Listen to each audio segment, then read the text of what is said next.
YouTube. Hello YouTube, my name is Tracey Kyles. This is my first video I've ever made for Crazy Inc., so bear with me. Well, I am a freelancing graphic designer, and today I was actually presented with an interesting question, so I figure I should make a video to talk about it. The question is, what is the difference between art and entertainment? Well, the first thing we should probably then ask is, what defines art?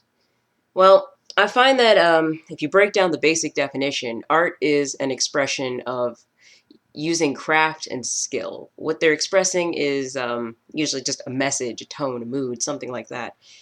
And no matter what it is, there's always going to be somewhere a message.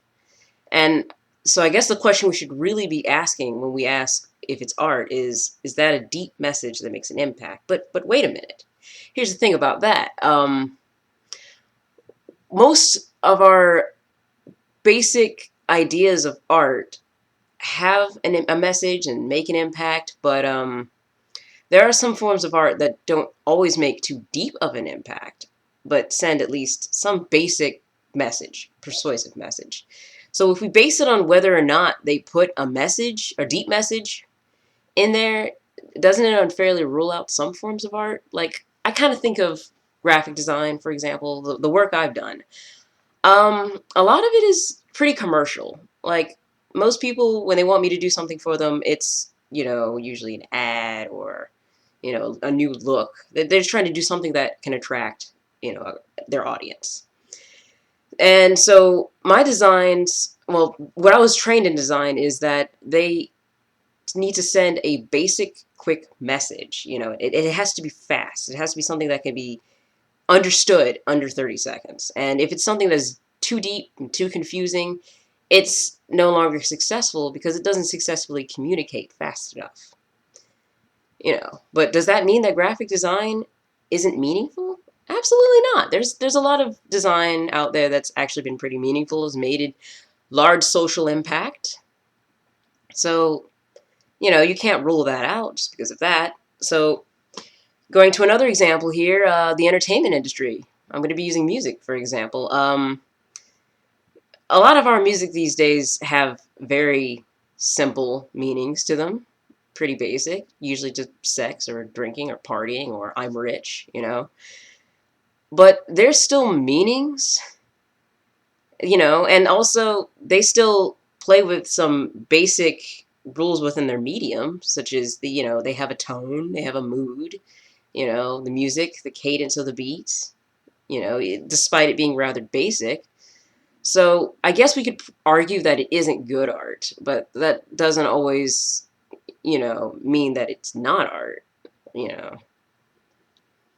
Well, I also find, from my perspective, that art has a little bit of a science to it, specifically psychiatry or psychology. Sorry. For example, music. Music plays with cadence, plays with tone, and that all sets different emotions, moods, and it affects us. It really does.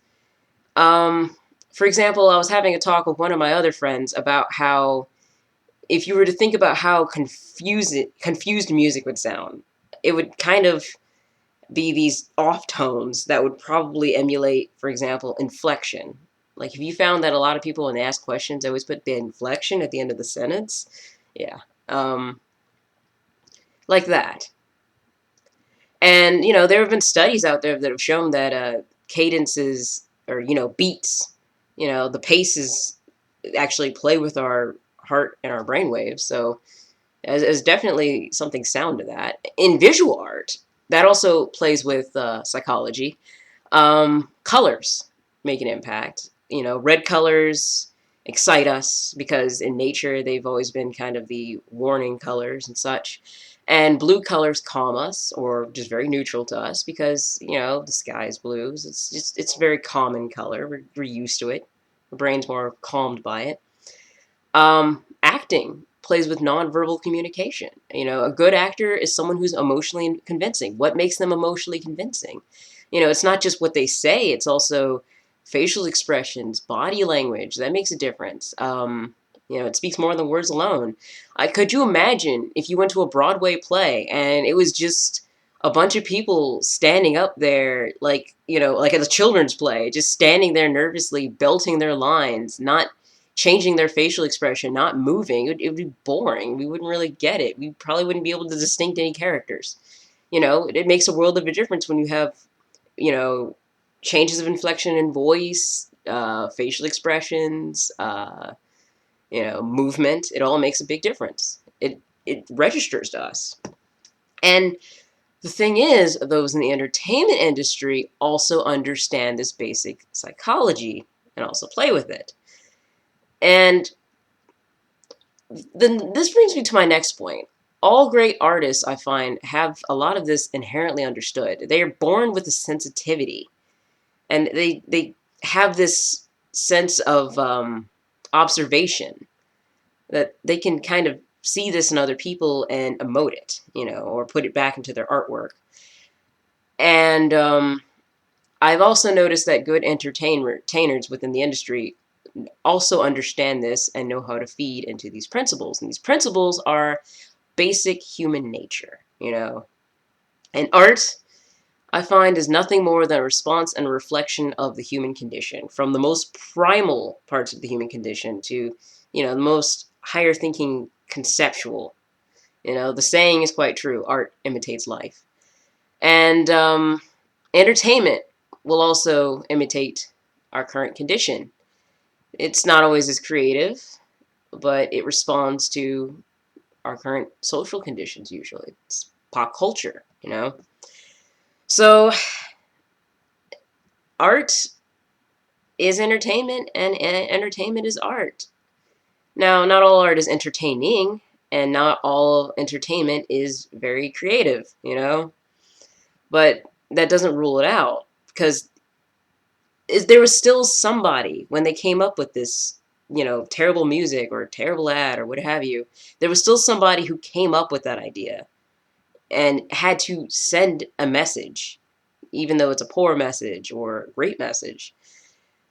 And they still played with these basic psychological rules and executed through their medium.